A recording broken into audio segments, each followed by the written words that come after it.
देश भर में काले सोने के नाम से विख्यात अफीम की खेती के लिए पहचाने जाने वाले प्रतापगढ़ जिले में इन दिनों खेती में अफीम की बहुमूल्य फसल लहरा रही है। फसल पर सफेद फूल खिलने की शुरुआत के साथ ही अफीम उत्पादक किसानों में खुशी का माहौल है। फूलों के बाद डोडा निकलने की प्रक्रिया शुरू होगी, जिसके पश्चात किसान विधि विधान से मां काली की पूजा अर्चना कर डोडों पर चीरा लगाकर अफीम के दूध के संग्रहण में जुटेंगे। बहुमूल्य फसल को जंगली जानवरों से बचाने के लिए किसान इन दिनों खेतों में रात जगह करने को मजबूर है। ठंडी सर्द रातों में किसान खेतों की रखवाली कर रहे हैं ताकि खून पसीने से उगाई गई फसल सुरक्षित रह सके। कई किसान खेतों के चारों ओर ताराबंदी कर रहे हैं तो कई देशी उपायों का सहारा ले रहे हैं। मौसम में लगातार हो रहे उतार चढ़ाव ने किसानों की मुश्किलें और बढ़ा दी है। किसानों के अनुसार फसल को रोगों से बचाने के लिए कीटनाशकों का छिड़काव करना पड़ रहा है। अफीम की फसल में काली मस्सी, सफेद मस्सी, खांखरिया रोग, तना सड़न और पत्तियों के पीले पड़ने जैसी बीमारियां दिखाई देने लगी है। नीलगायों का आतंक भी किसानों के लिए बड़ी समस्या बना हुआ है। रात के समय झुंड के रूप में नीलगाय खेतों में घुसकर फसल को चट कर जाती है और रौंद कर नुकसान पहुंचाती है। फिलहाल अफीम की फसल लहलहाने से किसानों में उम्मीद बनी हुई है, लेकिन मौसम की मार और जंगली जानवरों का खतरा इस काले सोने को लेकर किसानों की नींद उड़ाए हुए है। नमस्कार दोस्तों, मैं हूं यूनुस अहमद मंसूरी। आपको लेके चलता हूं प्रतापगढ़ का काला सोना। काला सोना किसे कहा जाता है मैं आपको बताता हूं। मेरे पीछे ये सफ़ेद सफ़ेद जो फूल खिल रहे हैं, ये अफीम के फूल हैं। ये अफीम की फसल के साथ डोड़ा लगने से पहले ये फूल खिलते हैं और इस पे जो डोड़े लगते हैं और डोड़े के बाद लूटने और चीरनी करने के बाद इसमें से अफीम निकाली जाती है। इस अफीम को अंतर्राष्ट्रीय मानक में देखा जाए तो इसकी अच्छी खासी कीमत मिलती है। यह दवा बनाने के लिए काम में ली जाती है और यहाँ से केंद्रीय नारकोटिक्स ब्यूरो द्वारा इसको यहाँ से प्रथम खंड और द्वितीय खंड जो यहाँ प्रतापगढ़ में जो ऑफिस है, उन ऑफिस के द्वारा ये अफीम को खरीदा जाता है ताकि उसकी किसानों को अच्छी सी कीमत मिल पाए और किसान सरकार के साथ जुड़कर औषधियों में अपना योगदान दे सकें। होने वाले लाभ और नुकसान के लिए हम हमारे साथ जो ये किसान भाई मौजूद हैं, उनसे हम बात करेंगे कि जो ये फसल लगी है, इसमें उनको कितना फ़ायदा और कितना नुकसान हो रहा है। हम लेके चलते हैं किसान भाई के पास। साथ जुड़े हैं गोपाल जी, जो अपनी खेती में जो होने वाले जो मतलब कि अफीम के लिए इनको जद्दोजहद करनी पड़ती है, परेशान होना पड़ता है और किस तरह से जूझना पड़ता है अफीम की खेती के लिए, किस तरह से तारबंदी करनी पड़ती है और घोड़ा रोज से बचाने के लिए क्या क्या जतन करने पड़ते हैं। तो मैं यहाँ पे हमारे जो साथी किसान हैं वो गोपाल जी, उनसे जानेंगे कि इनको किस तरह का इसका सामना करना पड़ता है। गोपाल जी बताएं। हाँ, इसका तरीका ये है कि इसकी मेहनत करनी पड़ती है। घोड़ा रोज के लिए जाली लगानी पड़ती है। इसमें अफीम के लिए दवाई करो, दवाई डालनी, खाद डालना और ये करना पड़ता है। मेहनत बहुत करनी पड़ती है। ठंड में आना पड़ता है, सुबह शाम यहीं रहना पड़ता है और अनेक अनेक तरह की दवाई डालनी पड़ती है इसके अंदर और काम करना पड़ता है। तो मेहनत बहुत है। गोपाल जी, हाँ। जैसे कि अभी हम देख पा रहे हैं कि इसके पत्तों में कुछ इस तरह की बीमारी बीमारियां आ गई है। हाँ, तो उन बीमारियों के लिए आप क्या उपचार कर रहे हैं और किस तरह की ये बीमारियां हैं? ये बीमारी अनेक अनेक आती है तो दवाई छाटने से थोड़ा फर्क पड़ता है। फिर कोई बोलता है कि ये दवाई लाओ, ये लगाते हैं, वो दवाई लगा डाली, थोड़ा का फर्क पड़ता है।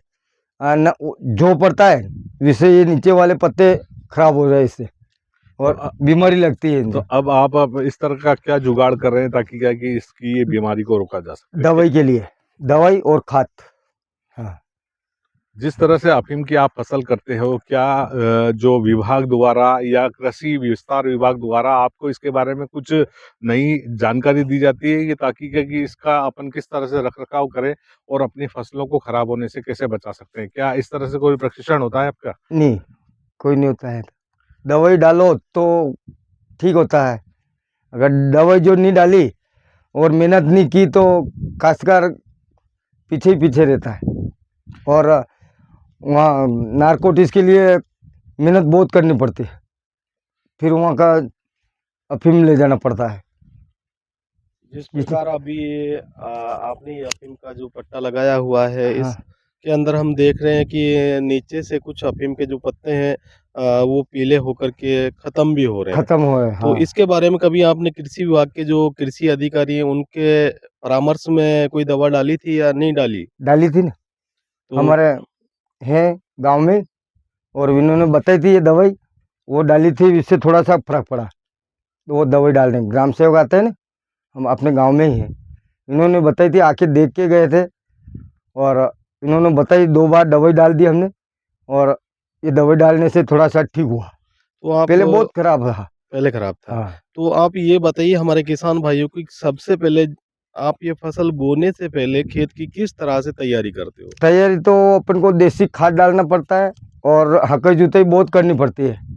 हकई जुताई 3-3 4-4 बार करो, और फिर क्यारा बनाओ, फिर वो मेहनत करनी पड़ती है, और एक हरी का करना पड़ता है। उसके बाद में फिर आप इसमें बीज डालते हो। बीज डालते हैं, खाद डालते हैं, 2-3 तरह का खाद लाते हैं, वो खाद ला के डालते हैं, फिर बीज डालते हैं, बीज डाल के फिर वापस पानी पिलाते हैं। पानी पिलाने के बाद में 4 दिन हुए न, वापस पानी पिलाना पड़ा 6 दिन बाद में। 6 दिन निकले न, फिर वापस कि हाँ अब 14-15 दिन का हो गया, बोई करने से जो एंड तक वो नहीं उगे, जहाँ तक 3 बार पानी पिलाना पड़ता है, जिसके बाद में 16-17 दिन में दिखता है। कई बार ऐसी भी परिस्थिति आई कि जैसे आपने बीज को बो दिया और वो पूरा उगा नहीं हो, हाँ, ये सब भी होता है। ऐसा भी होता हाँ, है। होता है। उस स्थिति में आप क्या करते हो? फिर वापस इनको खुदाई करके गेची पावड़े से खाचा ने ये पावड़ी चला के खोद के फिर वापस बीज डालना पड़ता है। अच्छा, हमने ये भी सुना है कि जैसे अगर अभी आपको ये कितने आरी का खेत दिया है? ये 10 आ रही है। 10 आरी का। तो इसमें आपको विभाग के लिए कितना दूध देना होगा? दूध तो देते हैं, कोई 7 किलो जो आ जाता है वो देता है, 7 किलो, 6.5 किलो, 7.5 किलो। अच्छा, वहाँ से मतलब फिक्स नहीं है कि आपको 6 किलो देना है कि 7 नहीं, किलो वहाँ देना 7 किलो देना पड़ता है। 7 किलो देना हाँ। पड़ता है। और कई बार ऐसी भी परिस्थिति अगर आपके ज्यादा आ जावे इससे, तो वो भी देना लेके चले पड़ता है। जाता है। कई बार ऐसी परिस्थितियां भी आपके इस क्षेत्र में आ जाती है कि जैसे अभी आज बादल हो रहे हैं हाँ, और मौसम का कोई भरोसा नहीं है। कई बार वो मौसम। हाँ, जनवरी और फरवरी माह के अंदर ओलावृष्टि भी होती है, हाँ, जिससे हमारी फसल है जो कई बार अफीम की खेती खराब हो चुकी है। हाँ।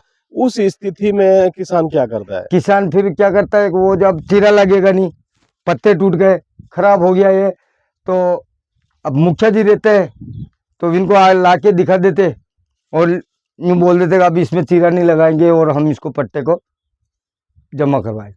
पट्टे को जमा हाँ। करके और सीधा ऐसे कैसे जमा तो करा ये देते हो? वापस अगले साल के लिए फिर ये आएगा वो अपने सीपीएस में। ऐसा होता है, हो गया है 1-2 बार। कई बार ऐसा भी होता है किसान भाइयों के पट्टे भी काट दिए जाते हैं। हाँ, जो खराब हो गया, मान लो चीरा लग गया, चीरा लगने के बाद में ओलावृष्टि होगी, तो वो होने के बाद में अब पूरा नहीं हुआ, तो जो आया वो लेके गया और काट दिए पट्टा।